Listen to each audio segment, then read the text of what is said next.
Hey guys, welcome to another day in our life. It's been a while since I've done one of these, right? All right, this is actually going to be a fun one today. We're actually building a report from scratch, but just to give you a little backlog, a little information.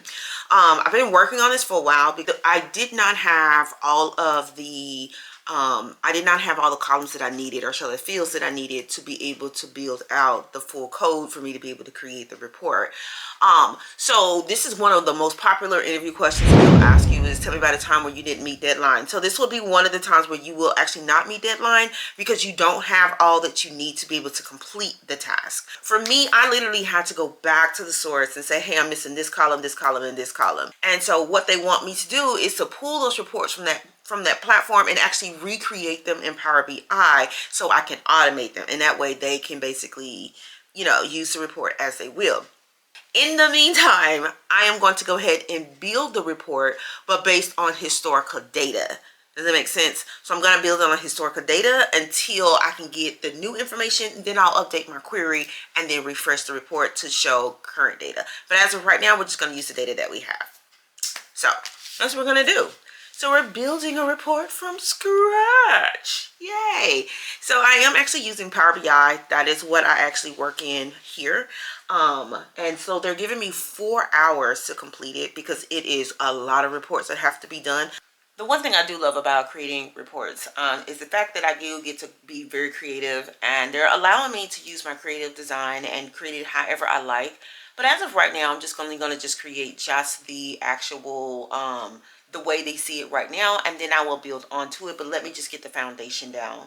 So the first thing I need to do is I'm going to go ahead and pull up the report, so that way I can see exactly how the report needs to look.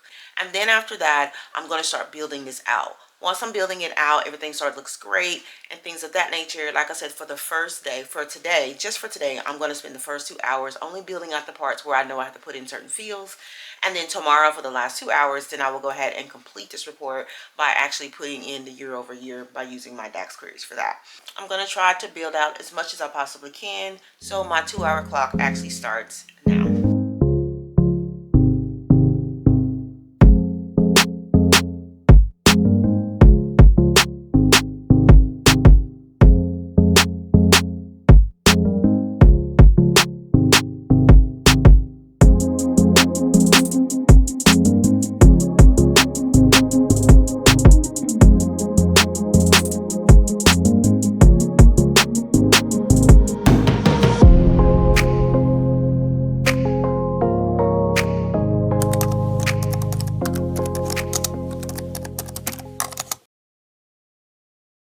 Okay, so y'all have no clue what I just literally spent an hour doing. So when I tell you that messy data is, sometimes you will have some messy data. So I'm trying to basically build out this report, and then as I'm doing it, it's telling me that there was some numeric value that could not be a numeric value. There was a value that could be a numeric.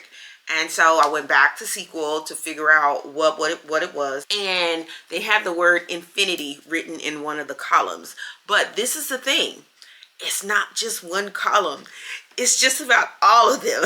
Anything that has to do with growth, there was, which is about 90% of my fields, they actually had to have a case statement put in to say that if it equals infinity or whatever, it needs to be null. Like, girl. And then if it's blank, it needs to be null.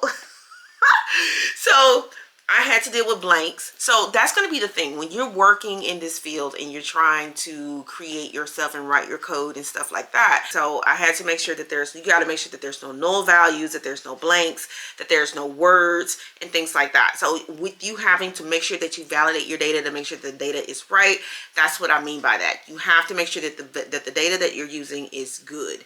And so not all your data is going to be clean. Now, like I said, I know a lot of you guys, I get so many people who ask me questions like, Mika, where can I find a job for a data analyst entry position? I'm not even going to phase you. I'm not even going to hold you. Honestly and truly, good luck trying to find an entry-level job. But I'm not saying that you won't find one. But you're basically going to have to pretty much go to smaller companies, not these big massive companies like Google and Microsoft and IBM. You probably take a look in your neighborhood. Walmart is hiring, Target is hiring, and I'm not talking about for sales associates. No, for an actual data analyst, for that. So if you go to Walmart, go to Walmart, you can literally see that they're hiring. You can literally see that they're hiring for a data analyst. Target is hiring for data because they're capturing all this data, and when there's sales and things like that, that's data. So they need a data analyst to be able to pull it. Finding a data analyst job in 2026 can be challenging, but it can be a whole lot easier when you have the right tools that's going to help you with your problem solving skills and help you learn how to think like a data analyst. And that's why I'm glad to be partnering with today's sponsor, Brilliant. Brilliant helps you excel in math and computer science with visual, interactive problem solving and personalized practice. What I love about Brilliant is it doesn't make you feel like you're behind or like you have to be a genius to understand this stuff. It teaches you through real problem solving, not just throwing information at you and hoping it sticks. And it's personalized, which is huge because it starts you where you are, then gives you the practice and review you need to actually build genuine understanding. So instead of feeling lost, you start having those, wait, I actually get it kind of moments, right? And that's when your confidence actually goes up. So since you're trying to pivot into tech, I'm going to be real. Data is one of the best places to start. Brilliant's data content helps you build the skills step by step, from visualizations to deeper topics like regression models and algorithms, using real data that features like Airbnb, Spotify, and Starbucks, all the things that we actually use today. So you learn how to spot trends and make decisions like an analyst. To learn for free on Brilliant for a full 30 days, go to brilliant.org/housecalldewberry2 or scan the QR code on the screen, or you can click in the link on the description box below. And do not think for 1 second that I'm going to allow you to leave here empty-handed, because Brilliant is also giving my viewers 20% off an annual premium subscription, which gives you unlimited daily access to everything on Brilliant. So I know that, again, learning all this stuff, it can be a little challenging, but I'm here to let you know that Brilliant's here to lighten the load. So go ahead, give it a shot, and just sign up today. You'll thank me later.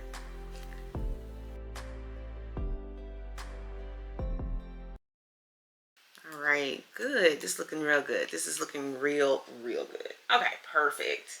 Alrighty, so now the next thing I need to do is this is gonna be just one report. So that means this one report is already done. Like, no, I have not put the titles and stuff like that. Again, I'm just trying to build a report, and then I will go back and finalize everything. And so right now, the very first report is already done. It's one down, 14 more to go. It's the reason why they're giving me 4 hours to complete this, right? So what I want to do is pretty much now go ahead and add a slicer to the top of it, so that way I'll be able to filter down by a certain condition that they require. Okay, so I'm in the kitchen trying to find something to eat. Once I get done eating, then I probably need to go for a walk or whatever. So that is the one thing I do like about being a data analyst, is that it does come with quite a bit of freedom. It does have to be earned. Again, like I said this before, freedom does have to be earned. This is not something that you just get day one. That don't happen. That don't happen. You don't get it like day one. No. But you can definitely take your hours and spread them out. You know, just as long as you're getting your work done, it's fine. It's fine. So that gives me time to like put some clothes in the washer for me to go and take a walk, take a break and things like that. So like here shortly, I'm gonna get ready to go in about 30 minutes, and I'm gonna go and take my dog for a walk, and then I'll come back and finish up work or whatever, and I'll probably be done about 5 o'clock. But I'm not gonna finish work. I don't care what time I get off. I am not gonna finish until I know for certain that I have done the rest of those actual Power BI dashboards. So I mean, shall I say reports on that dashboard. Like if you're saying, well, I don't know this and I don't know that, don't get discouraged or try not to apply for a job because you feel like you don't know everything. You won't know everything, okay? Even with me being in this field for 10 years, I don't know everything, okay? But they're not hiring you because they think you know everything. They're going to hire you simply because they want to know, how can you find it? What are you going to do? How are you going to figure it out? That's what they want to know. Because you can't run to your boss every single time saying, hey, I need help, because they have work they have to do as well. They have work that they have to do, so they cannot do their work and your work at the same time. So you have to make sure that you're going to be cut out for this job and make sure that you actually meeting your deadlines and doing what you need to do. Okay. All right, I'm gonna go ahead and eat this salad and then we're gonna get back to it. So give me a minute.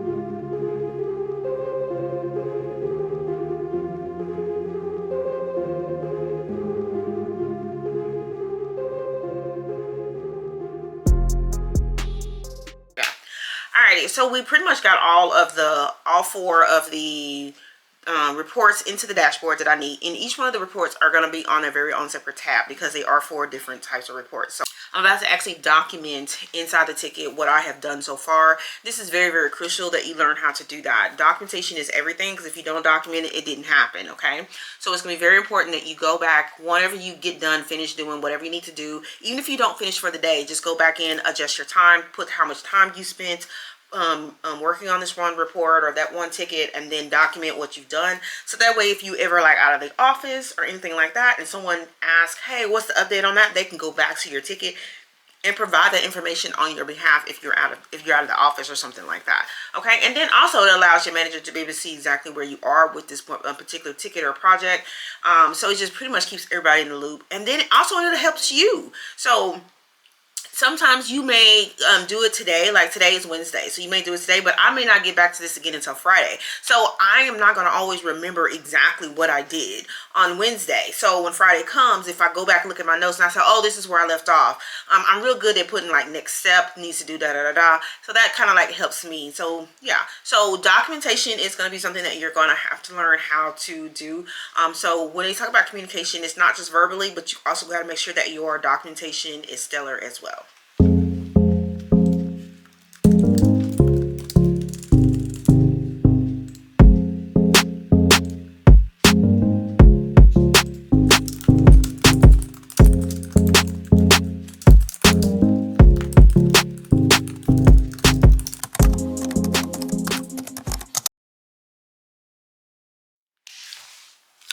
Alrighty, we have made it to the end of our day. It is literally 5:30. Normally, like I said, normally I'm off by 3:30, 4 o'clock, but I worked a little bit, worked on another ticket and got that closed out as well.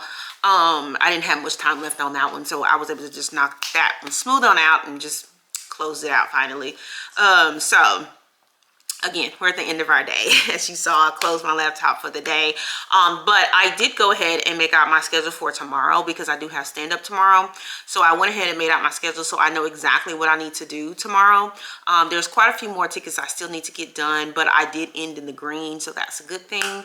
The thing is that I want to try to burn down as much stuff as I possibly can tomorrow and Friday. So that way, if I can get as much work done tomorrow, then I can get off an hour early on Tuesday. Get off an hour early on Friday. That'll be that. Anyways, so I thank you guys so much for watching. I really do appreciate it. Now, if you feel like this video is helpful, if you want to see more content like this where I'm actually talking about what it is I do and show you what my day-to-day is like and things like that, what my day is like as a data analyst, so that way it can help you to decide whether or not if this is something you want to do. Again, whatever questions you have, post them in the chat. I'll be more than glad to answer those questions for you while I'm doing the work and showing you what I have. And so this is the time to figure that out, okay? More than likely, I'm probably going to record again on Friday to show you what my Friday is like and how I end my sprint and things like that. So if that sounds like something you're interested in, then stay tuned for that, okay? That should be posted next week. And so I just thank you guys so much for watching, and I'll see you guys in the next video. Bye.